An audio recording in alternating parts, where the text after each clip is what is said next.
ဟိုဘာလို့လား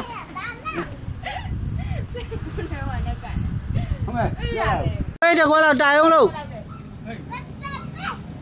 အဲ့ဒါမရှိဘူးကွင်ပေးလိုက်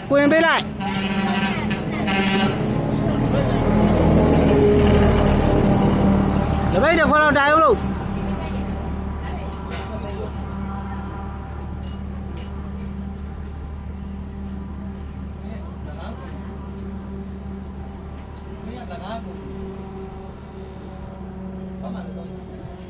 ကလောင်လေးသွားပါပြီလေဘယ်လိုလွယ်တာ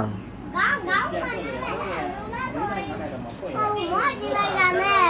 သူရလွဲတာဘယ်သူနဲ့လွဲနောက်ကြတယ်ဘယ်သူနဲ့လွဲတာလို့လွဲလာတော့လူနဲ့လွဲတာလို့လို့ဘယ်လိုပြီးစီကိုဘယ်သူနဲ့လွဲတာအမိနဲ့ငိမ့်တဲ့ကိုလွဲပြီးလိုက်သွားတာဟုတ်လားလူနဲ့လွဲတာ